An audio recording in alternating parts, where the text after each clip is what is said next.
Muy buenas tardes. Muy buenas, Don José Luis Beristegui, Ruiz de Bencho. Aquí estoy. Pues otra entrevista más ahí para preguntarle a usted de sus condiciones de ser profesor. Porque es usted profesor en el máster de Sexología Sustantiva. Efectivamente, así es. Y da una asignatura que se llama Procesos de Sexuación. Sí, sí. Pues justo la entrevista va sobre eso. Ah, sí, fíjate que bien. Bueno, pues voy a intentar explicar algo de esto, sí. A ver si lo consigo. ¿Qué es eso de los procesos de sexuación? Ay, pues los procesos de sexuación serían aquellos procesos que nos hacen ser hombres o mujeres. Es una cosa bastante simple, dicha así, pero luego tiene una complejidad muy compleja, ¿no?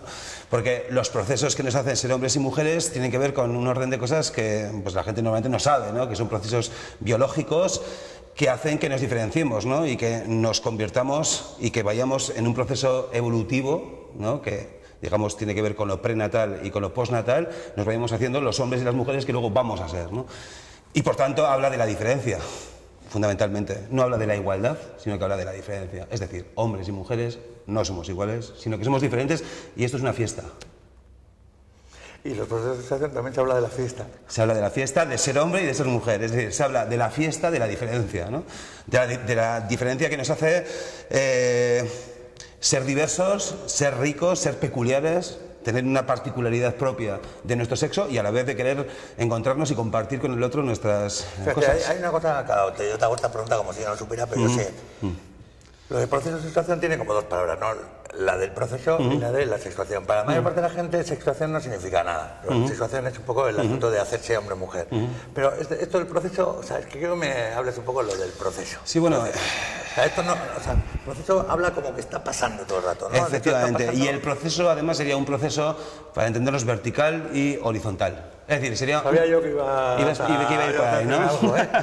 Es un proceso que tiene que ver, cuando digo vertical, es que hay una lógica de procesos en cascada, ¿no? De procesos biológicos que nos hacen ser hombres y mujeres, es decir, desde procesos genéticos, procesos hormonales, procesos que nos hacen tener las gónadas y los caracteres sexuales que tenemos, ¿no? Entonces, digamos que hay una lógica de sexuación en cascada, ¿no? Que tiene, o sea, es en cascada pero tiene una lógica, ¿vale? Es decir, hay una especie de retroalimentación entre los propios niveles y hay una lógica que a veces es ilógica, ¿vale? Pero incluso en la ilógica está la lógica de la ilógica. Bueno, en fin, esto es complicado, ¿no? Y tendríamos la parte, digamos, horizontal, que sería la parte evolutiva, es decir, la parte de que vamos pasando por etapas vitales, ¿no? Tenemos una sexistencia, tenemos una biografía sexuada, ¿no? En la que, digamos, nos pasan cosas de todo orden y a partir de ahí se da también una retroalimentación entre los procesos sexuativos, digamos, de orden biológico con los procesos de sexuación que tienen que ver con lo social, ¿no? O que tienen que ver con el ambiente, con la psicología, con las ideas, con la educación, con los mensajes. Oye, una cosa, José Luis, pero... Esto es complejo, claro. Vosotros decís eso de proceso de sexuación social o cultural, y eso no es lo que todo el mundo llama género. Sí, claro. Efectivamente, digamos, lo que se vende es el género, pero nosotros los sexólogos no hablamos de género, sino que hablamos de caracteres sexuales terciarios, ¿vale? Es decir, hablamos de que el origen de las diferencias, digamos, biográficas, las diferencias, digamos, funcionales entre los hombres y las mujeres no tienen una etiología que tiene que ver con la construcción social, ¿no? Sino que tiene que ver con el puro sexo, ¿no? Es decir, con aquella vertiente, repito, biológica, neurológica, que nos diferencia y que por eso genera unas habilidades, ¿no? Que en interacción con el ambiente se van retroalimentando, pero no hablamos de una construcción, sino hablamos de una lógica sexuativa, ¿vale? Por tanto, un ejemplo, ¿por qué los chicos y las chicas juegan a juguetes diferentes, ¿no? Hay toda una lectura de todo esto que tiene que ver... Será porque sus padres les educan, ¿no? Efectivamente, porque sus padres les educan, porque hay una construcción social que diferencia y que discrimina a hombres y mujeres, etcétera. ¿Y por qué no hablamos del efecto contrario? Quizá los niños juegan a unos juguetes y las niñas juegan a otros juguetes porque hay unos procesos de sexuación y de identidad sexual que hacen que quieran jugar con una serie de juguetes y no con otros, con lo cual, por lo menos habría que ser lo suficientemente ecuánime para poder hacer las dos lecturas, ¿no? Es decir, no siempre hacer una lectura que es la lectura un poco... Yo me iba a salir de la miseria, ¿no? No tanto de la miseria, pero sí de no comprender que hay fenómenos que no están bajo el orden social, ¿no? Sino que están bajo el orden del sexo. Y repito, el sexo es lo que nos diferencia. Oye, pero fíjate, cuando tú dices hombres y mujeres, cada al final hombres y mujeres es tanto como pitos y vaginas. No, pitos y vaginas no. Pitos y vaginas es lo que menos habla de hombres y mujeres. Ah, vaya. O sea, efectivamente. Y tú en tu asignatura les enseñas a los sexólogos que lo que menos habla de los hombres y las mujeres son los pitos de las vaginas. Eso es. Lo que menos habla de los hombres y las mujeres son los pitos y las vaginas.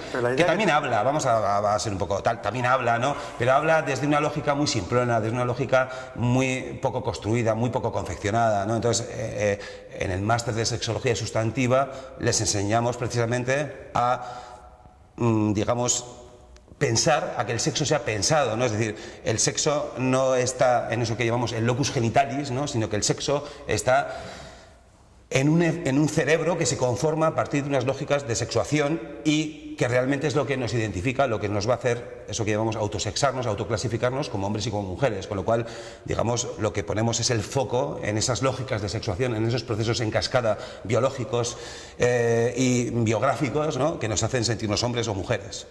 A ver si yo entiendo, ¿no? Con lo cual tu asignatura fundamentalmente va de que no es cierto esa idea de Aristóteles de que los hombres y las mujeres somos iguales en todo menos en los genitales. Efectivamente. Los hombres y mujeres somos muy parecidos en los genitales y muy extraños y diferentes en todo lo otro. O sea, con lo cual... Me lo explicas en 2 minutos. Te lo explico en 2 minutos. Quiero decir, a ver, tampoco es cuestión de entrar al fondo de la cuestión, ¿no? Pero si nos metemos en el origen embriológico del ser humano, vemos que, aunque los genitales parecen diferentes, son muy iguales, digamos, ¿no? Y por eso digo que hombres y mujeres somos muy parecidos en los genitales, ¿no? Pero somos muy diferentes, es decir, lo que nos hace ser hombres o ser mujeres no está precisamente en ese nivel, en el nivel, digamos, genital externo, ¿no? Sino que está, en el fondo, todo esto nos lleva al quicio de la identidad, que es lo que conforma que uno se sienta hombre o mujer, y precisamente nada de eso pasa por los genitales, sino que pasa por un cerebro y por unas estructuras cerebrales que se sexúan andrizándose, ojinizándose, y que nos hacen al final sentirnos hombres o mujeres, ¿no? Y a partir de ahí devienen muchísimas secuencias ya interactivas, sociales, etcétera, que nos hacen tener unos deseos, tener unas expectativas. Pero ahora quien intenta con estos hombres o mujeres, como que parece que los hombres son todos iguales y las mujeres son también todos iguales. Bueno, que los hombres somos todos iguales, eso se dice mucho, ¿no? Sí, efectivamente. Nosotros hablamos de 2 términos, que es dimorfia e intersexualidad, ¿no? Y precisamente el sexo, en el fondo, y digamos, al final de todo es intersexual, es decir, los hombres somos diferentes también entre nosotros, intrasexo, ¿vale? Porque el sexo lo que proclama desde todo punto de vista, también desde un punto de vista filogenético, es la diversidad. O sea, el sexo, si alguien nos preguntara ¿qué nos dice el sexo?, ¿no? ¿De qué nos habla el sexo? Lo que habría que contestar es el sexo nos habla de diversidad, ¿vale? Y la diversidad en cualquier tipo de orden y en cualquier tipo de plano, ¿no? Diversidad intersexual entre los sexos y diversidad intrasexual. ¿Por qué? Porque todos estamos en un continuum de intersexualidad que precisamente nos hace únicos, ¿no? O sea, que hay como si habría sexos dentro de cada sexo. Efectivamente. Es como que dentro de cada sexo tenemos muchos sexos, ¿no? Y depende de los niveles de los que hablemos, o sea, susceptibles a ser analizados, vamos a contemplar que hay niveles que están más ginizados, más feminizados, donde tenemos a una mujercilla, a un habitante tipo femenino que habita en nosotros, y habrá otros niveles que nos hagan sentirnos más hombres, ¿no? Y luego hay como un nivel como muy estructural, que es el nivel identitario, digamos, que es lo que nos hace sentirnos hombres y mujeres. Y luego los hombres y las mujeres que cada uno somos, ¿no? Con nuestros matices, nuestro colorido, nuestros matices, nuestras peculiaridades, ¿no? Que nos hacen, digamos, ser diversos y a la vez querer ir al encuentro del otro también, que es diverso. Oye, pues nada, pues algo habrá aclarado, digo yo. Pues espero, y si no lo he aclarado, pues tenemos un máster por delante. Ah, vale, encantado. Perfecto.